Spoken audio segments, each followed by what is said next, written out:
Oh, so I'm introing. Okay. Welcome everyone to the book club, the Science of Getting Rich book club with the amazing LisaMarie. I'm so excited to be here. I know all of you gain so much value from all of these calls. And today we're going through chapter 13. Is that correct? Yes. I think so. And I'm so excited for it. This book has changed my life, and I know all of we are studying it here. So hearing everyone's view on it will give you so much value from that. And make sure that you have yourself muted so that we can listen to LisaMarie and get all the value.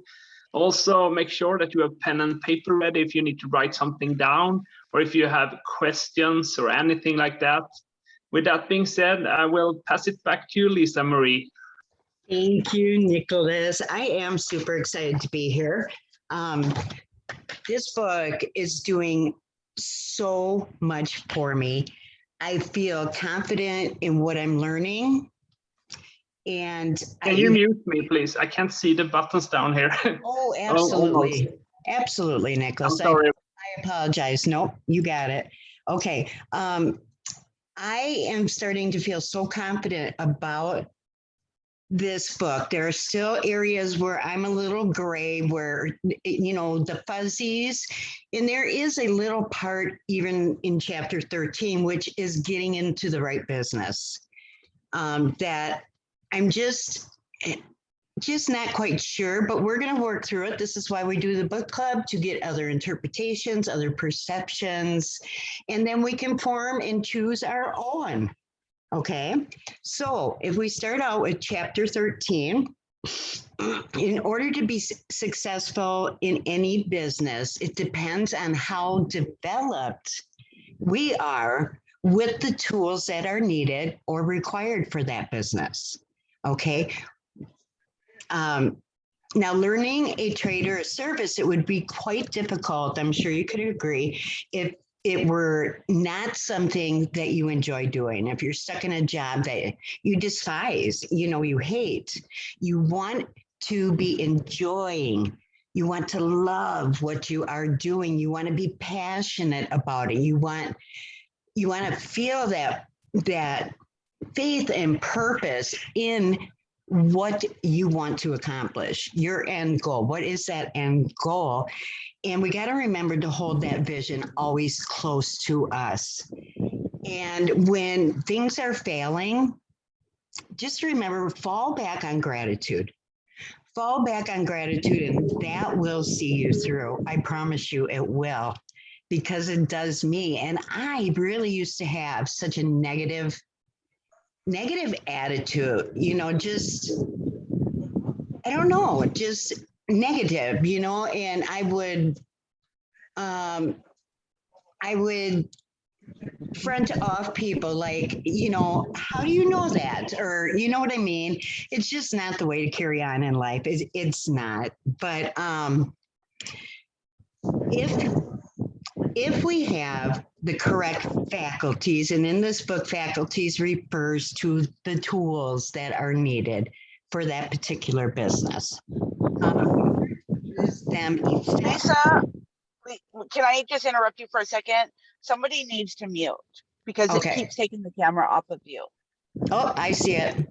Got it. Thank you. Okay. All right. Everybody good now? Does that sound okay? Okay. Everybody will have a chance to speak. Don't worry. You'll have your time for sure. Okay. It is, let's see, where was I now? Okay.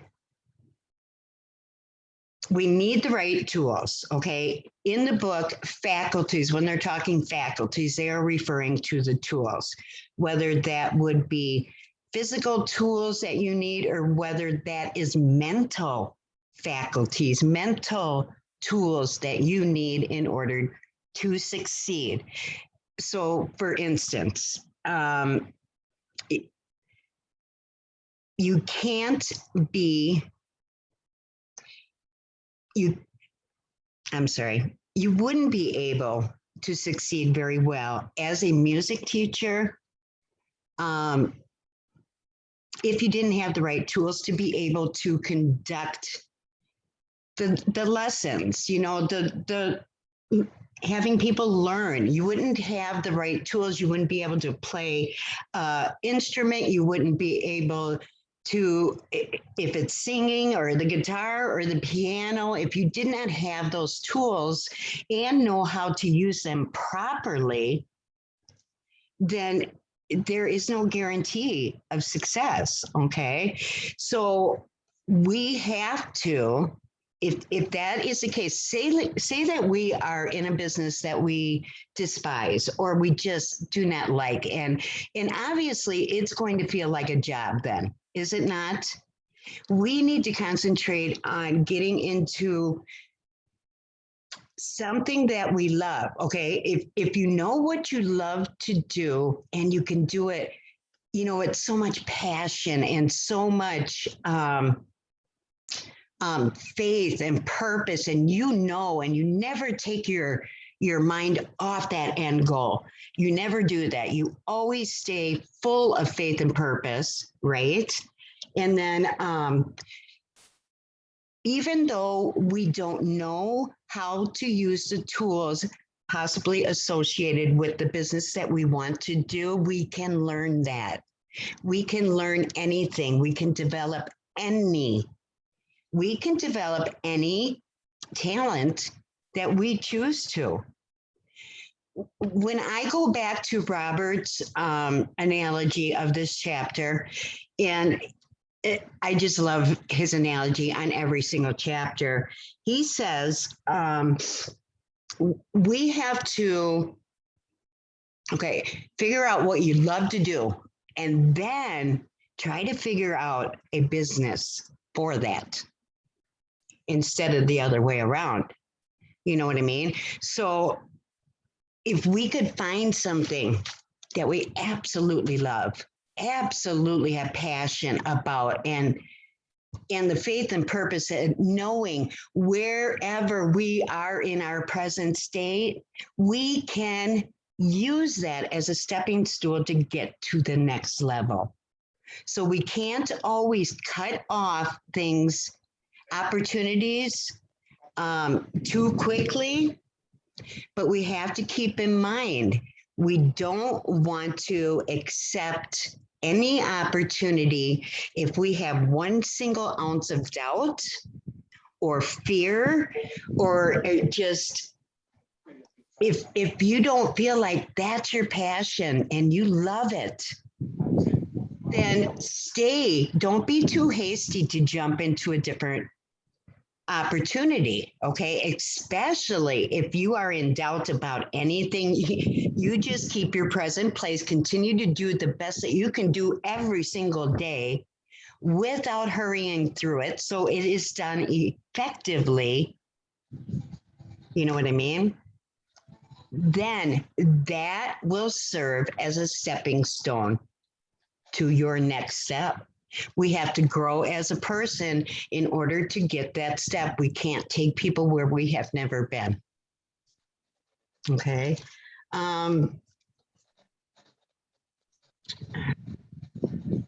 Just because we have the right tools, let's just say we are in a business and we do have the right tools, we know how to use them. Okay. That doesn't necessarily assure success either.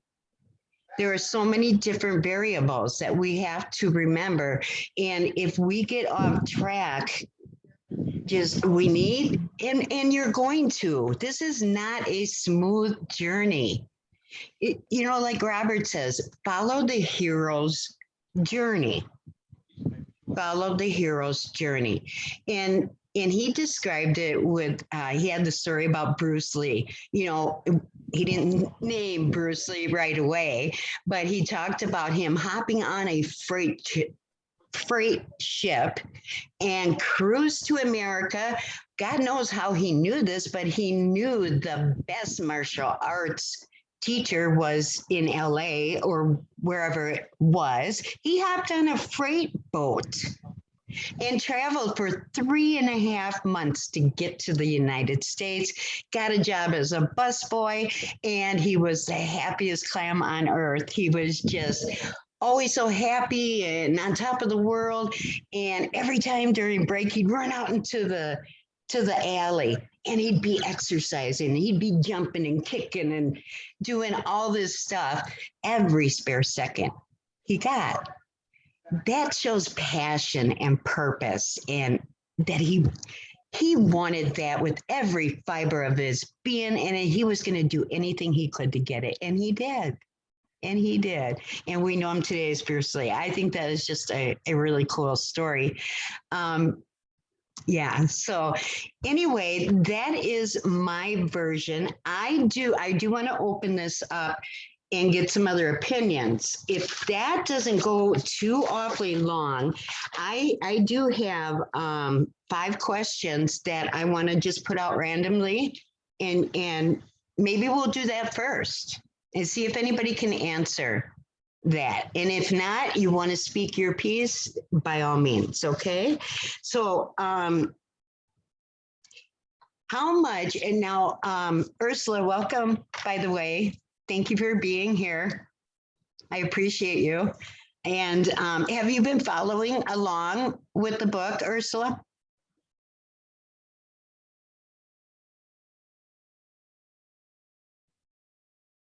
You may have to unmute her. Yeah, I'm asking. There we go. Uh-oh.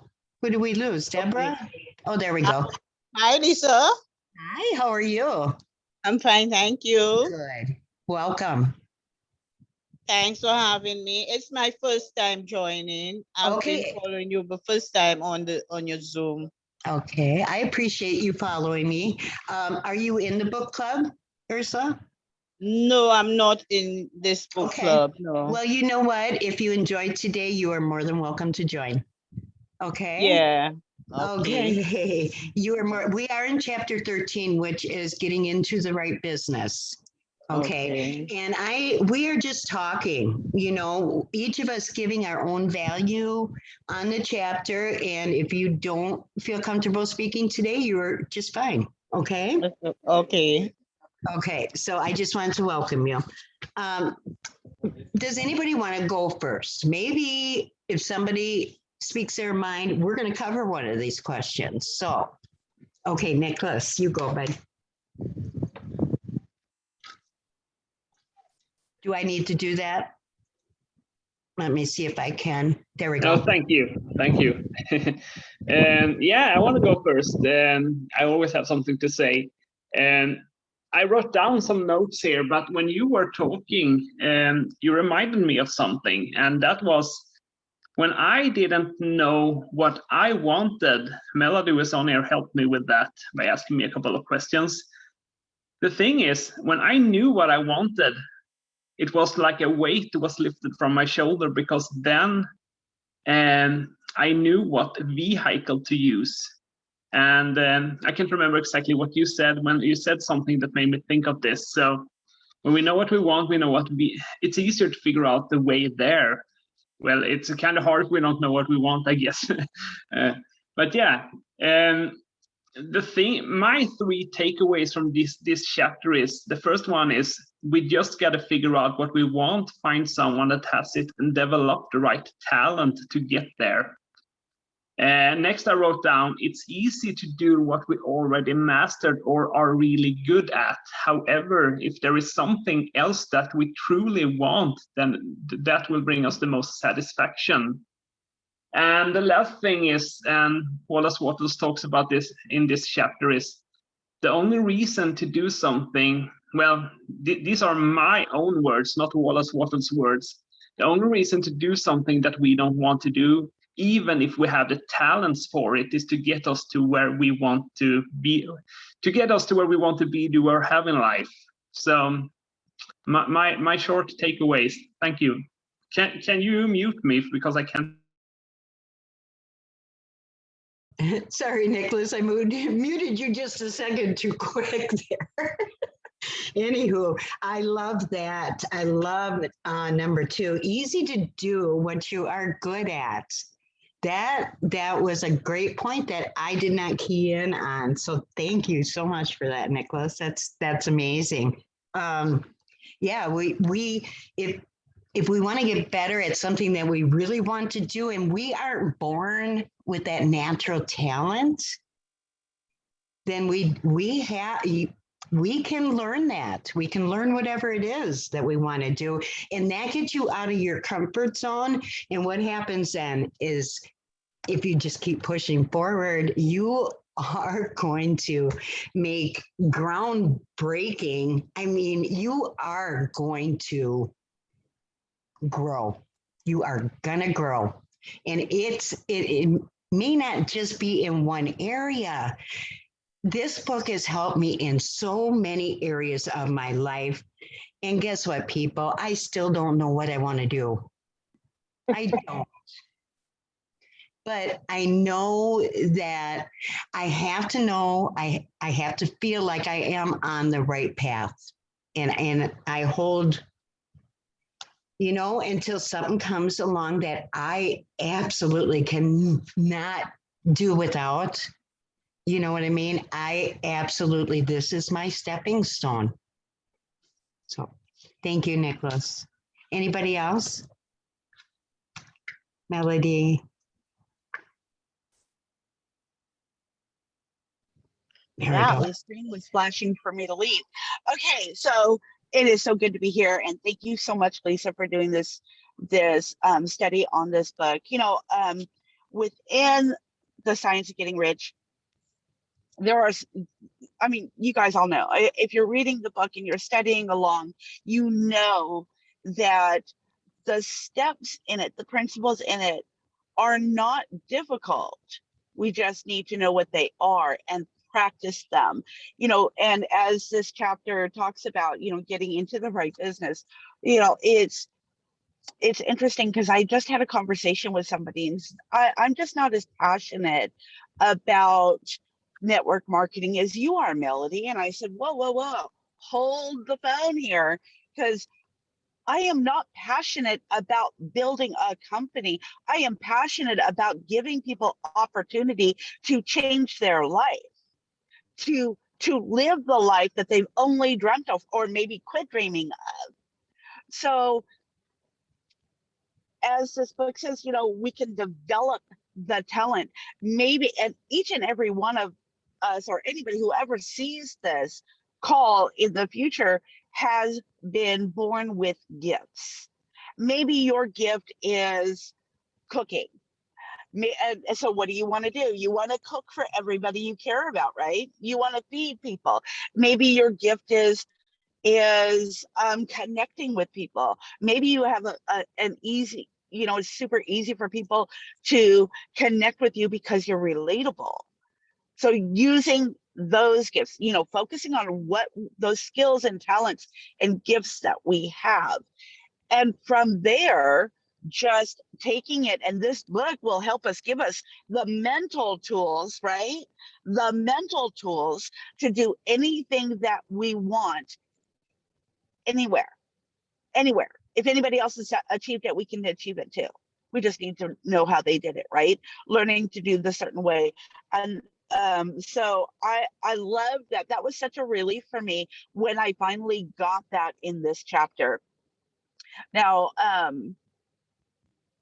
and again, I love that you do these book clubs so we can discuss the information in the chapter. I highly encourage you guys, be reading the chapters as we're going along. There's no point in getting on these calls. And I mean, you're stunting your own growth if you're not reading the chapter and understanding the principles, by the end of these calls. So thank you, Lisa, for that. The other thing that really pops out for me in this chapter was to develop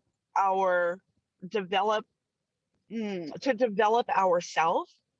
Now, I want you to go back and I want you to think, I know you guys know the story of Henry Ford, the story of Thomas Edison. They did not they were very, very, very successful. Yes, they failed many times on their way to success. Everybody just goes, oh, you know, Ford just instantly created this car manufacturing, right? And he was successful. What about all the things he wasn't successful at before? And here's a key with whether it be Thomas Edison, whether it be Henry Ford, whether it be Richard Branson, who just lifted a rocket, right, into space. Did Richard Branson know how to build a rocket? Thomas Edison wasn't educated. Henry Ford had no idea how to build cars. They surrounded themselves with people that had those skills, that had that knowledge. And that's one of the reasons, and that's a big clue for everybody who's on this call. Surround yourself with people who know more than you. Like if we walk into a room and we're the smartest person in that room, we're in the wrong room. Surrounding people that know more. And you know, I know there was a specific conversation I had with Robert when I had this huge epiphany, this huge pop.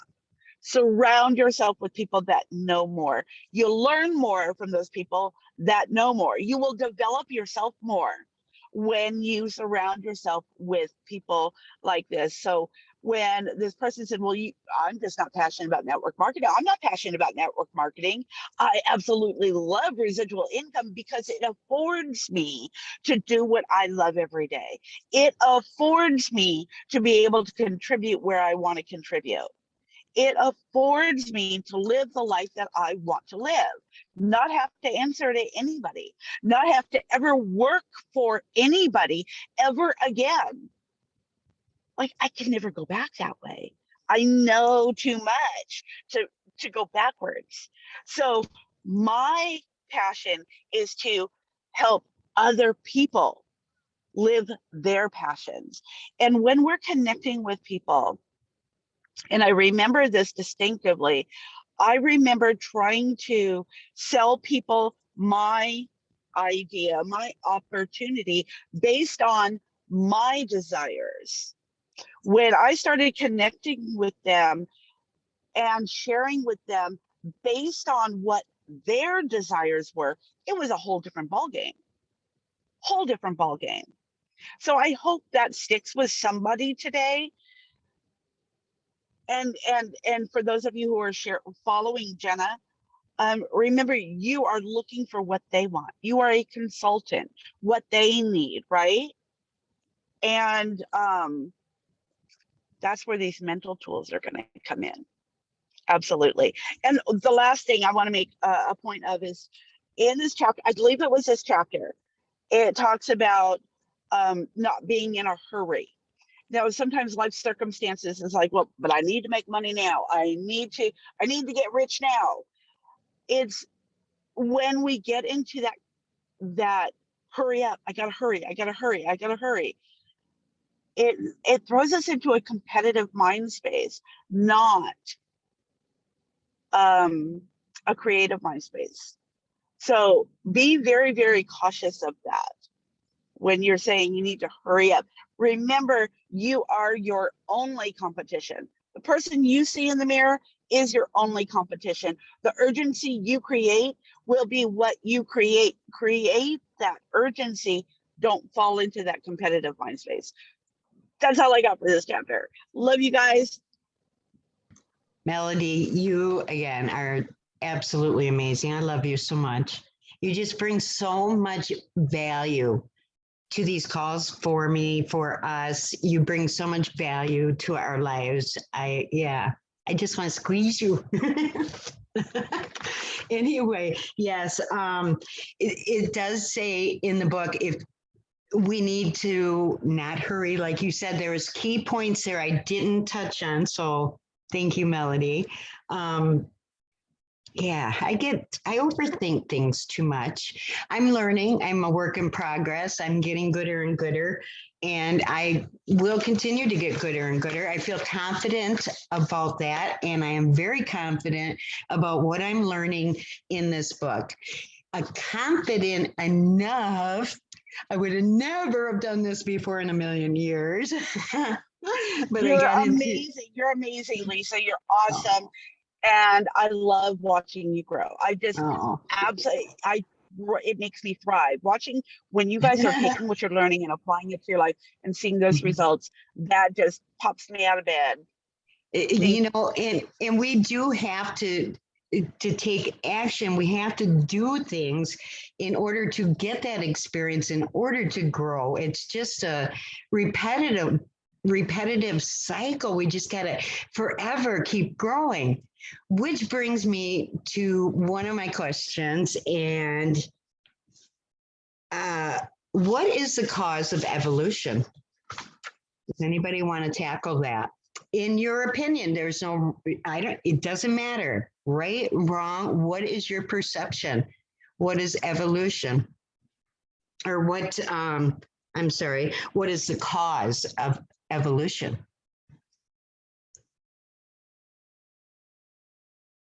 Hey, nobody want to take it? Can I give a hint? Can I give a hint?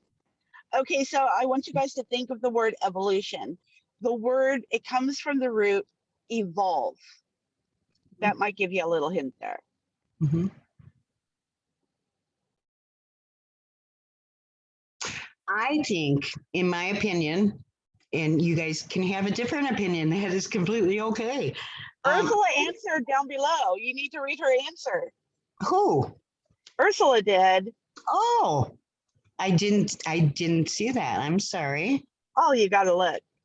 Oh, Thank my you, goodness. Ursula. Look at all this chatter in here. Growing is it? Yes, absolutely, Ursula. That's an excellent answer. Growing is a learning process. Absolutely. I think I was going to say it is the continuous growth. Continuous. If you are not growing, you are dying. We have to always be reaching for more. Thank you, Ursula, for sharing that. Awesome. See, you know more than you think you do, little lady. Okay. How much should we try to do each day and why?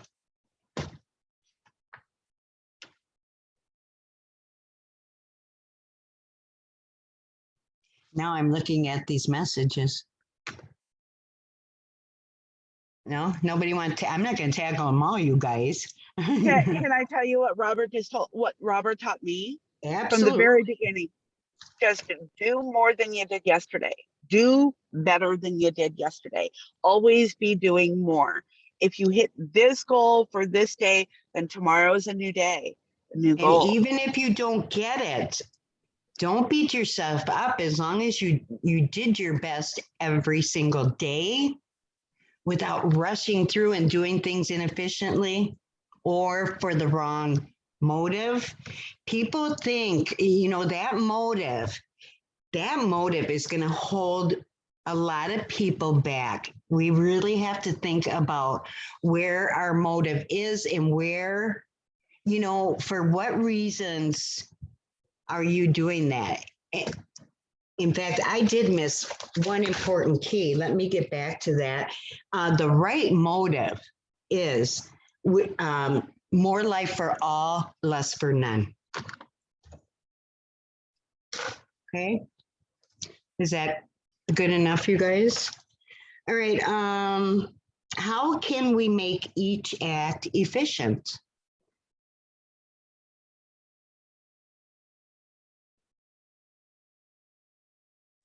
Nobody? By doing the best that we can with the capabilities that we have. You don't rush through it and do it haphazardly. You take your time, you do it efficiently, you go as fast as you can efficiently. That's how I would answer that. Anybody else? Going the extra mile. Yeah, going the extra mile. You Going the bet. extra mile. But see, Absolutely. Each and every day. where do you draw that fine line, Melody? Like going the extra mile and not rushing through inefficiently. Just keep practicing. I just keep doing more and more. And until okay, let's use this as an example. I used to work 12, 14, 16 hours a day online. Okay. Don't wish that for anybody. I was doing that to go the extra mile. And now I will say, in the beginning, as you're learning these principles and as you're learning to build your business, whether you're building a business or not, these principles are going to help you in every area of your life. So when I would be spending all of that time online, I was doing it in the name of going the extra mile. Now, I would do it until it was like I had an inner peace about when I could stop. Like I would, instead of saying, oh, well, I'm just going to spend 20 more minutes connecting with, I don't know, 5 more people or whatever. Instead of that, I would change my things. I know a lot of you send me your numbers, your stats for your business. So instead of looking at, oh, this many website hits, this many gifts, this many, connections, I would go to until I found a diamond, until I found gold, until I found somebody. Maybe it was until I got somebody to go through the tour. It could be different things, so you have to think, and you have to, we've talked about intention, having intentions set in place to keep us going forward. I would literally write it in my calendar on my planner. Maybe 4 people take the tour, 4 more people take the tour, or whatever that is. Just Kaizen, consistently getting gooder and gooder by going the extra mile, practicing. Practice makes permanent. Mm-hmm. And I would just know, I would feel good within myself. Instead of those times where I know some of you are going to be able to relate to this, is instead of reaching out to people and not making those right connections or not finding the right people at the right time, we don't want them anyway. So instead of feeling bad about it, I would feel good when I did find the right person, when I did have somebody interested in what I was doing, when I did make a connection with somebody who was living in a life that they did not desire, that they felt like they were a victim to life. And I made a connection to give them hope, to be able to let them know, look, you have the power within you right now to change your results. Now, I would change that intention. I would use these principles to manifest the right people and use that law of attraction that we're all using it anyway. Some of us are attracting things we don't want in our life rather than what we do want, but we are all using the law of attraction. It's there for everybody, every country, every religious belief, every ethnicity, every social status. It's that we're all using it, learning that, okay, and becoming aware about this, to be able to just realize that I am in control. I am in control. I have the power. And if I have the power, then I can just keep practicing what I'm best at and keep thinking about, and this is one thing I believe was in this chapter, Lisa, too, is sometimes, Napoleon Hill was talking about, maybe you're in a job, maybe you don't have an opportunity or a business or something that's going to get you out of the situation or the circumstances you're in. Maybe you have a job. Do your best in that job. Apply these principles in that job, and the opportunities that the other things will come. learn to manifest, learn to use that law of attraction, learn to use, you know, bring abundance into your life, you know. So we get so caught up with, well, I don't know if this is what I really want to do. Is it going to afford you to do the things that you love to do? Is it going to afford you to take a vacation when you want to take a vacation, not when your boss tells you you can take a vacation, or when you save up enough money to take a vacation? Is it going to afford you to spend more time with your loved ones, no matter where they live? You know, this is where I needed to shift my thinking. So I really hope that helps. Are you kidding? Absolutely helps, Melody. You're amazing. Yeah, does anybody else want to have anything to say?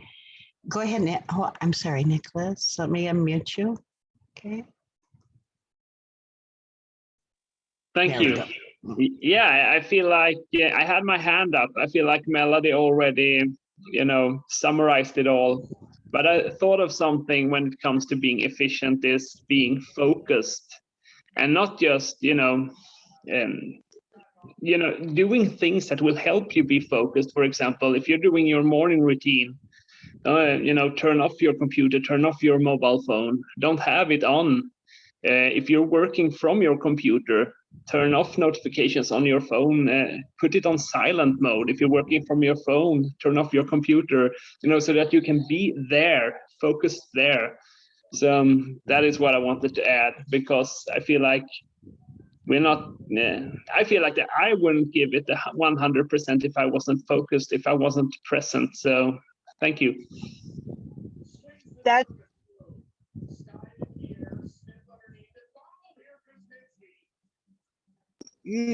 was excellent. And Nicholas, like you're saying, you need to stay focused. We need to get rid of the distractions. We need to turn off the noise.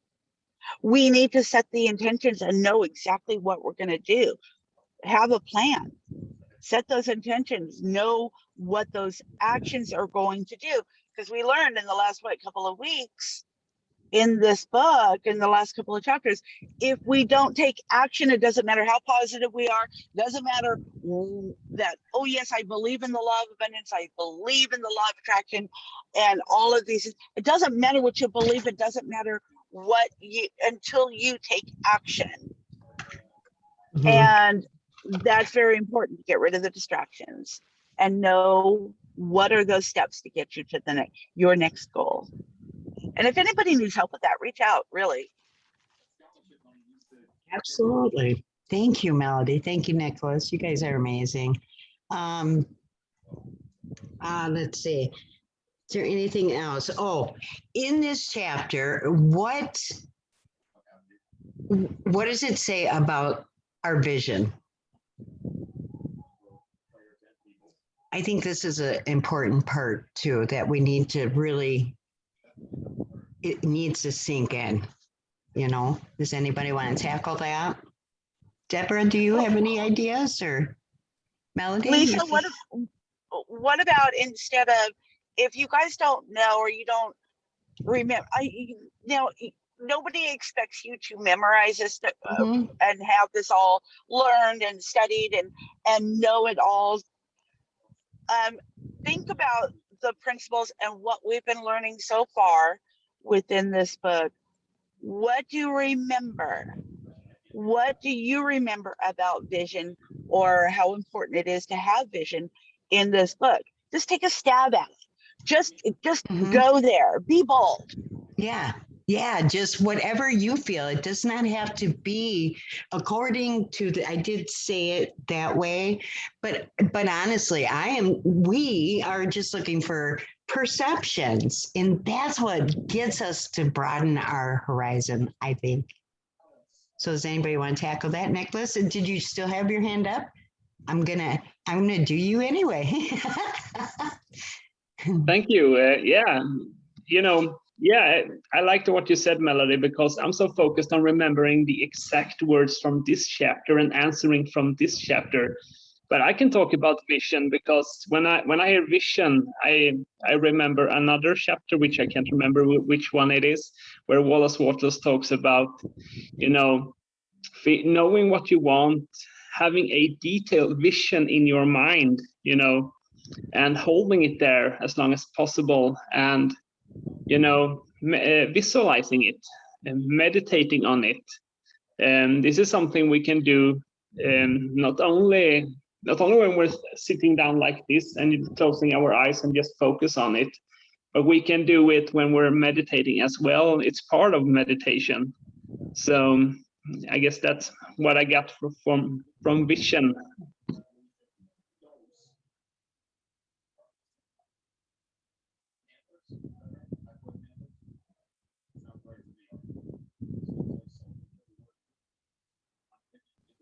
Lisa, darling, you're muted. Hey guys. Okay. Thank you, Nicholas. You are a blessing. I just love how much value you and Melody offer up every single week. You know, so this is not just me doing it. This is a group effort. You know, Dustin, he gives his input when he feels comfortable. Deborah does as well. I appreciate you all so much. Next week, we are doing chapter 14, the impression of increase. I think this chapter is turning into one of my favorites, just because I had to learn some really tough lessons about this chapter specifically. And I needed to get that figured out. I'm still figuring it out. Don't get me wrong, I'm not perfect by any means, but a work in progress. We don't know what we don't know, right? And we can't beat ourselves up for that. That is not our fault. How do we know the things that we could be doing or be learning unless we are present? That's where that hero's journey. Find somebody that inspires you. Find somebody that is doing exactly what you want to do. And they are documented. They are documented that what they are doing is absolutely working. Copy, mimic them, do exactly what they do. Okay. Anybody else? Melody? Nothing? Okay.